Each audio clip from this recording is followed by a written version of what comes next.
En este video vamos a hacer un ejemplo de un estudio completo de una función. Primero vamos a recordar qué cosas sabemos hacer con una función y con qué herramientas. Con la función podemos determinar, o debemos determinar, el dominio, excluyendo de la recta real todos los puntos para los cuales la función no tiene imagen, detectar los puntos de discontinuidad y analizar de qué tipo de discontinuidad se trata a través del estudio de los límites laterales de la función en esos puntos, calcular si es pertinente el límite de la función cuando x tiende a más y menos infinito, y determinar las raíces igualando la función a cero. A través del análisis de los límites laterales y de los límites en el infinito, podemos determinar la presencia de asíntotas, ya sea horizontales como verticales u oblicuas. Con la derivada primera vamos a evaluar la existencia de extremos locales, máximos o mínimos, y vamos a determinar los intervalos de crecimiento y decrecimiento. Y con la derivada segunda vamos a determinar la existencia de puntos de inflexión y vamos a establecer los intervalos de concavidad positiva y negativa. Vamos a ver el ejemplo de esta función, x cuadrado por e a la menos x cuadrado. Para hacer un estudio completo de una función necesitamos contar con las derivadas primera y segunda, pero yo las voy a suponer dadas para no hacer tan largo este video. Les recomiendo después que las calculen y verifiquen que son estas. El dominio de esta función son todos los números reales, porque no hay ningún punto para el cual la función no tenga imagen. Vamos a buscar las raíces. Vamos a igualar esta función a 0. Como el segundo factor, e a la menos x cuadrado, es siempre distinto de 0, la única posibilidad es que sea 0 el primer factor, de donde deducimos que la única raíz es x es igual a 0. Es decir, la función corta el eje x en x igual a 0. Por otra parte, vemos que la función es continua en todo su dominio, porque es el producto de dos funciones continuas, lo que nos lleva a concluir que esta función no tiene asíntotas verticales. Recordemos que las asíntotas verticales, si existen, están en los puntos de discontinuidad o en los bordes del dominio. Vamos a evaluar ahora la existencia de asíntotas horizontales u oblicuas y vamos a empezar entonces por calcular el límite cuando x tiende a más infinito.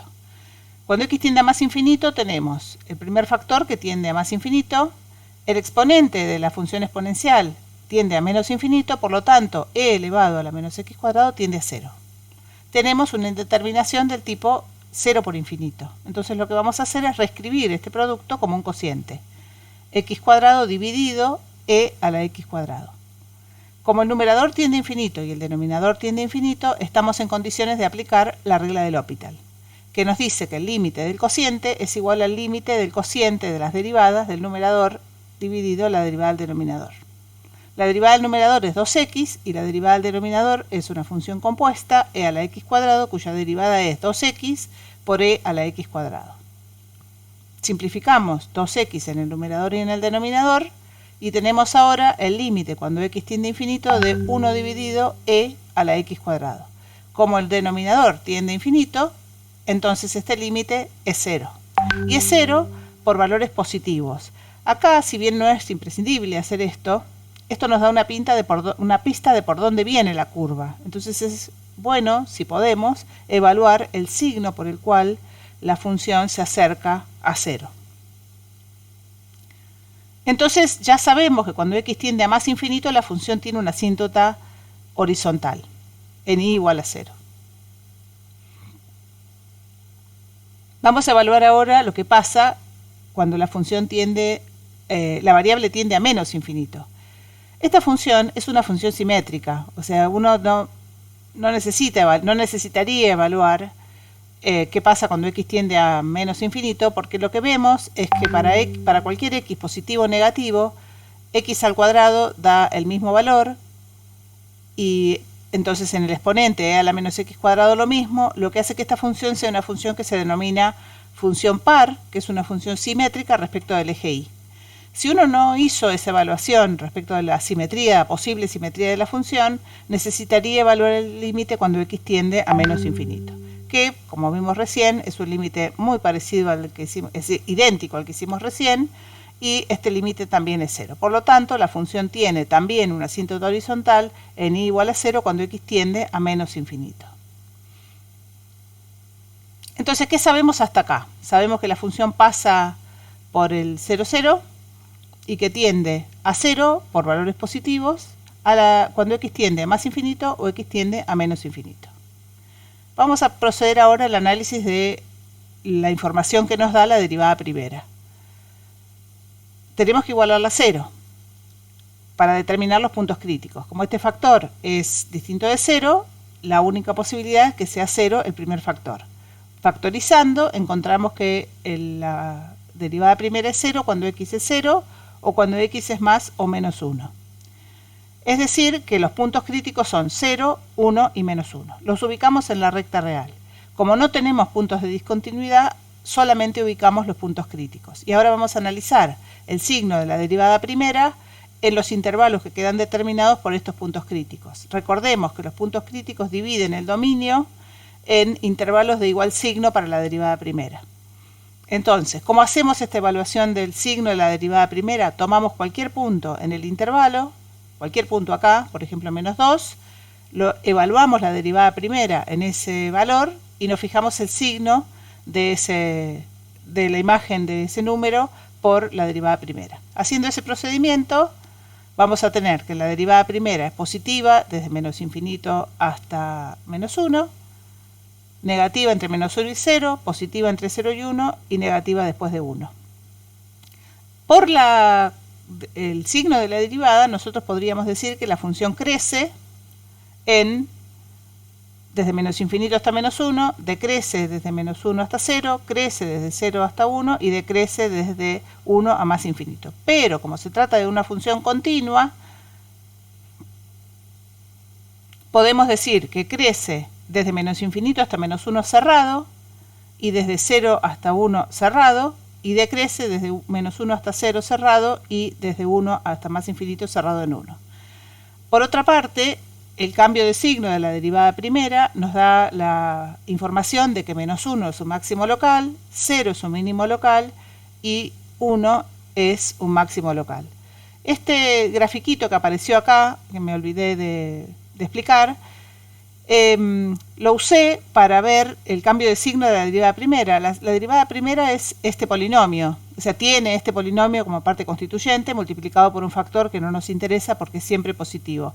No nos interesa porque lo que nos preocupa acá es el signo de la derivada primera. Entonces, este polinomio de grado 3, que es 2x menos 2x al cubo, tiene esta pinta. Entonces, ¿dónde corta el eje? Son los ceros de la derivada primera.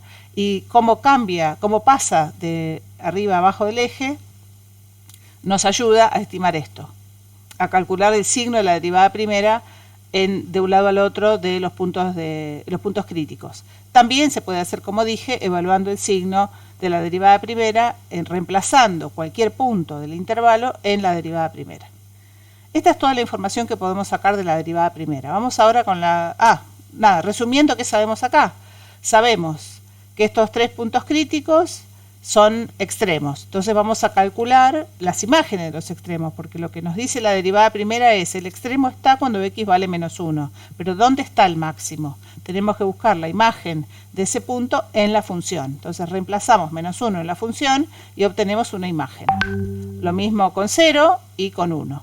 Lo que sabemos del signo de la derivada es que la función crece desde menos infinito hasta menos 1, decrece entre menos 1 y 0, crece entre 0 y 1 y decrece después de 1, con lo cual la pinta de la función es así. Y de la existencia de extremos podemos decir que hay un máximo en menos 1, 0,36, un mínimo en 0, 0 y un máximo en 1, 0,36.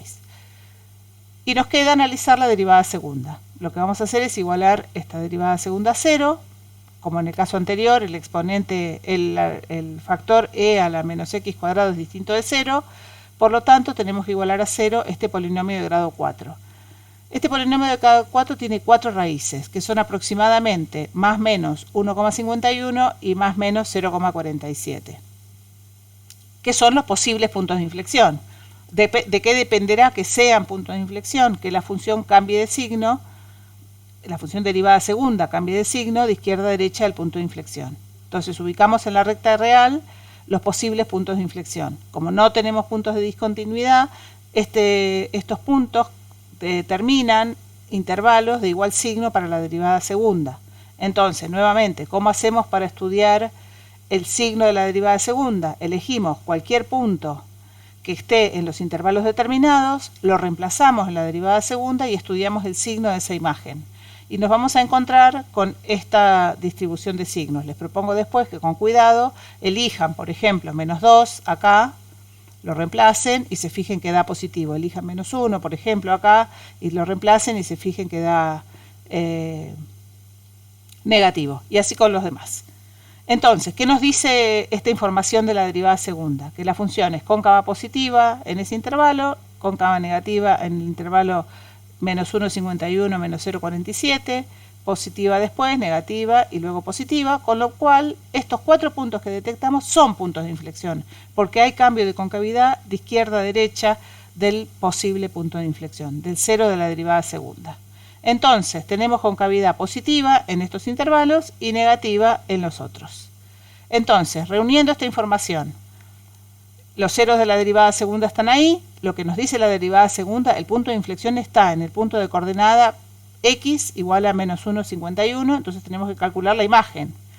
Reemplazando ese número en la función, vamos a encontrar que a -1,51 le toca una imagen 0,23 aproximadamente. Son números irracionales, así que bueno, estoy haciendo una cuenta aproximada. De hecho, el gráfico que uno busca es aproximado. Como vimos que es una función simétrica, la imagen de -1,51 y la de 1,51 serán la misma. En -0,47 y 0,47 igual. Y tenemos los cambios de concavidad que nos dice la derivada segunda. Entonces, el punto -1,51, 0,23, hay un cambio de concavidad positiva a concavidad negativa. En el segundo, de negativa a positiva, tercero de positiva a negativa y cuarto de negativa a positiva. Entonces, todo esto es lo que sabemos de la función. Es todo lo que averiguamos. Los máximos, los mínimos, los puntos de concavidad, los intervalos de concavidad positiva y negativa, los puntos de inflexión y los intervalos de crecimiento y decrecimiento, los límites y las asíntotas. Ahora podemos decir que estos máximos son máximos absolutos y este es el gráfico aproximado de la función, donde tenemos un máximo y un mínimo, tenemos dos máximos absolutos, un mínimo relativo. No, es un mínimo absoluto, porque la función tiende a cero por valores positivos, entonces la función en los límites nunca llega a cero, entonces el punto 0, 0 es un mínimo absoluto, tiene los puntos de inflexión, 4 puntos de inflexión y una asíntota horizontal.